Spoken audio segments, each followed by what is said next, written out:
Okay, so let's unpack this. You brought us a fascinating source here. It's a look back at a really popular book from, what, 2010, The Next 100 Years? That's the one, by George Friedman, the geopolitical strategist.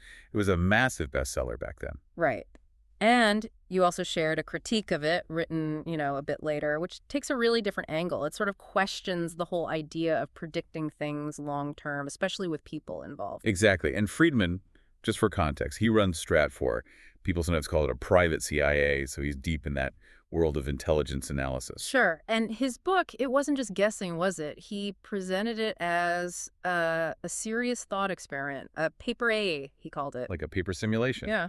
a deduction of the next 100 years. Yeah. And he was quite confident about his tools. He claimed they were, well, scientific, analytical tools to map out the trajectory of history. He really seemed to believe he'd found this sort of Newtonian mechanics for history. His main things were population stats and geopolitics. Population statistics. Okay, that makes some sense. He argued things like low birth rates, aging populations. They create predictable pressures, right?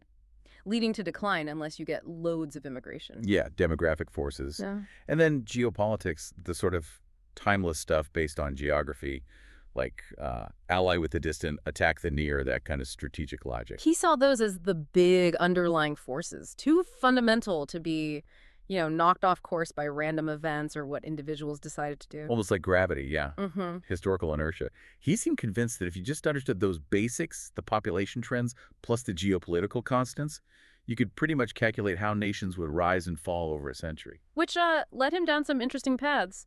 The critique you shared calls it a 100-year fantasy journey, making some really specific, maybe even startling predictions. Definitely bold. So our mission here in this deep dive is to walk through those predictions as laid out in the source, see how the critique looks back at them, and really dig into the critique's main point about whether predicting the future like that is even possible for human stuff. We'll hit some surprising forecasts, who he thought would be powerful, future wars, that kind of thing, and then tackle that core challenge from the critique.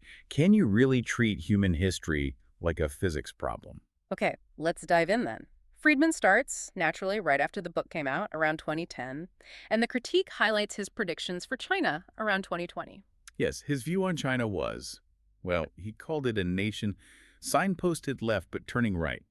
He thought it lacked a real spiritual core, held together mostly by money. And the prediction was, once the economy slows down, The whole thing would basically disintegrate.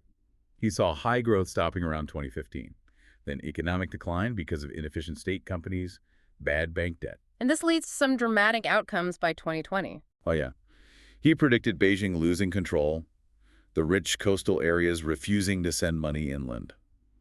Basically, China facing a situation like 1920s warlordism. A weak center, strong regions. And he got really specific, didn't he, mentioning places declaring independence. He did. Northeast China, Shanghai, Guangdong breaking away, maybe aligning with Japan, and Taiwan crossing the strait to take Fujian. The critique points out, maybe a little pointedly, that this idea of China breaking up seems to be a recurring theme, almost a dream for some Western strategists. It's interesting, and the critique contrasts this with how things actually looked in 2010 when the book came out. The U.S. was seen by many as kind of sleepwalking. China's GDP had just passed Japan's. Right, I remember that. There were all those investment bank predictions about when China would overtake the U.S. People talked about Chimerica or the G2 idea. Exactly. U.S.-China co-dominance, or at least a single economic entity, those were big concepts then. So Friedman seemed to be, maybe, ignoring some pretty big trends happening right then, perhaps because they didn't quite fit his model where places like China and Russia were just destined to fade away long term. Seems that way. Yeah. His view on the other BRICS, Brazil, Russia, India, was pretty dismissive for the near term too. Take Russia. Okay, what about Russia? Around 2020, he saw it as basically a paper tiger. Why? Mainly population decline. A big drop predicted, from 145 million down to 130 million by 2020 and crashing to 90 million by 2050. He thought it just couldn't control its huge territory with those numbers. Plus, he flagged the economy, right? Too reliant on oil and gas, tech stagnating, military spending hurting other things. All that led him to predict that around 2030, Russia itself would be carved up. Geographically, in 3 directions. Carved up by who? By Japan in the Far East, Turkey in the Caucasus region, and Poland in Eastern Europe. Okay, Japan, maybe not totally out of left field given history, but Turkey and Poland as Major global powers carving up Russia. The critique calls them the puju, sort of playfully, the little juniors. That feels unexpected. It is surprising. So how did these little juniors get so powerful in his scenario? For Turkey, he pointed to its growing population, a stable economy he thought would be top 10 by 2020, strong domestic demand. And its location, presumably. Its unique geopolitical position, yeah, Mhm. allowing it to integrate the Islamic world as the oil states declined. He envisioned a kind of mini-Ottoman resurgence by 2050. Expanding where? South into Egypt and the Middle East, west into European Muslim areas like Albania, east into Central Asia, even Xinjiang, and north into the Caucasus. Quite the empire. Wow. Okay. And Poland. The critique seemed even more skeptical about Poland's rise. Yeah, Poland's future in his book was maybe even more outlandish, as the critique says. Historically, Poland's geography was seen as terrible flat plain between Germany and Russia, constant conflict zone. But things changed after '89. Right. Poland became a leader moving away from communism. Its geography became a transit advantage, attracting Western investment. And the critique notes, Poland did have decent economic growth around when the book was written, like 4% GDP in 2011. So there was some basis, but Friedman really ran with it. He really did. He predicted Germany and Russia would fade to second-tier status around 2040, and Poland would rise forcefully. Forcefully how? Where does Poland expand in this vision? Eastward, absorbing Belarus and Ukraine, even taking St. Petersburg. Westward, suppressing Germany and grabbing the Skagerrak Strait between Norway and Denmark for sea access. Good grief. The critique's reaction to that part was pretty blunt, wasn't it? Yeah, something like, the force with which he elevated Poland was too great. I cannot think of any other outcome than Poland being killed off ahead of time if it were to stir things up like that. A bit fatalistic, but you see the point. Okay, so fast forward to 2050 in Friedman's world. What's the global chessboard look like? 4 main players emerge. Japan and Turkey form a new axis. Their geographies complement each other, and Poland allies with the U.S. to counter them. Right. And this sets up the big climax. The Third World War. It kicks off, according to Friedman, very precisely, November 24th, 2050. How does it start? Japan launches rockets from a lunar base, a moon base, to attack U.S. base stations. The goal is to cripple American command and control. A moon base attack. The critique suggested maybe the Pearl Harbor scar lingers in the American psyche, leading to that kind of prediction. Could be. Anyway, Japan and Turkey get the upper hand initially with this surprise attack. Turkey sweeps through Poland. The U.S. is forced into a truce with Japan just to buy time.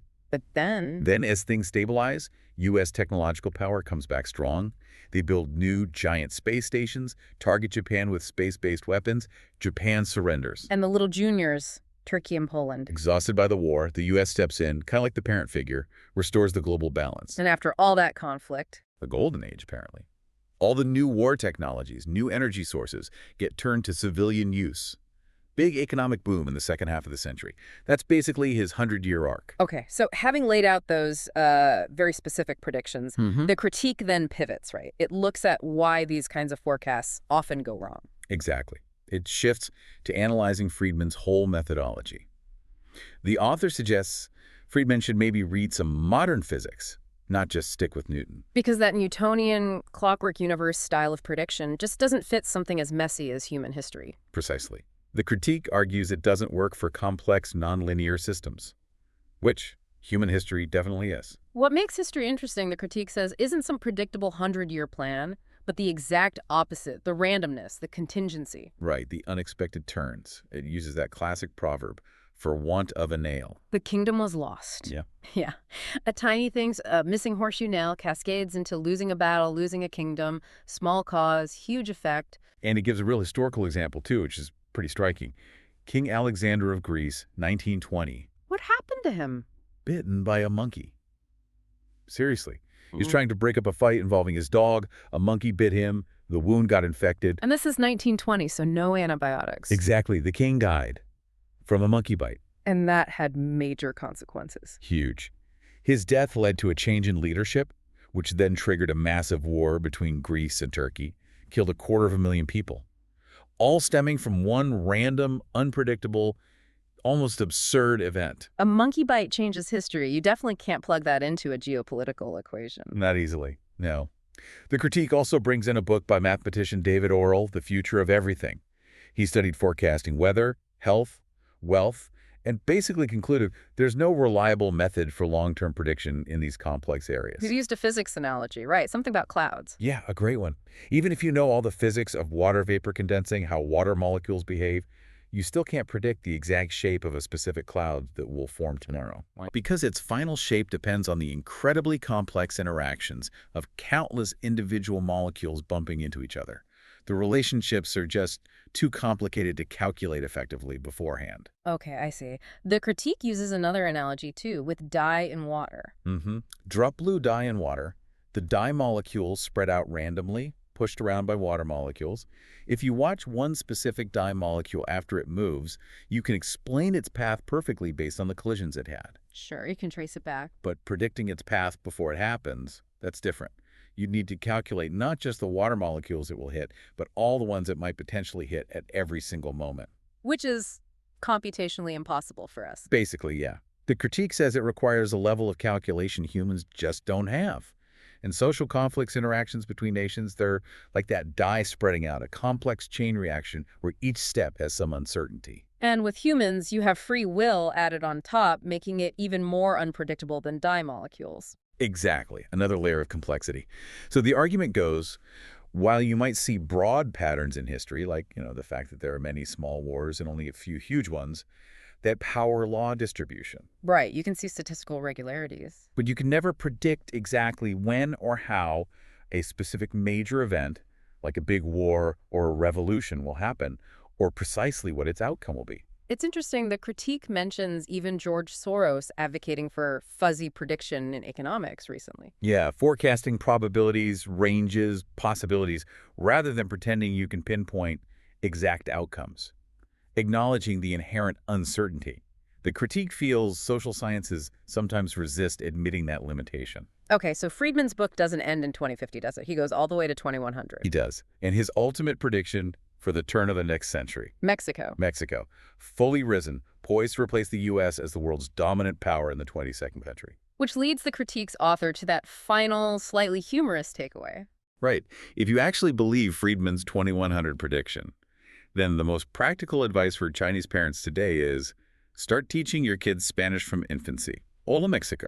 So, quite a journey there. We've walked through George Friedman's really specific, sometimes pretty wild predictions for the next 100 years, all based on his idea of these deterministic forces, population, geography. And we've grappled with the source's critique, which makes a powerful case against that kind of Newtonian certainty when you're dealing with human systems. It emphasizes contingency, randomness, free will. That monkey bite, the dye molecule. Exactly. Those analogies really drive home the idea that history is complex, nonlinear. The critique's point really sticks, I think. Trying to plot history's course with certainty might be like trying to predict the exact shape of tomorrow's cloud or where one tiny speck of dye will end up in a glass of water. Yeah, it highlights this fundamental tension, doesn't it, between looking for simple driving forces versus accepting the messy, unpredictable nature of human life, where tiny things can sometimes change everything. Which really leaves us and leaves you, the listener, with something to think about, drawn right from that core conflict in the source material. Given all this complexity, this unpredictability that the critique highlights, how should you approach thinking about any long-term forecasts, whether it's geopolitics or society or even the economy? What does it even mean to be well-informed about the future, when potentially huge events might hinge on something as seemingly random as a monkey bite or the chaotic dance of molecules?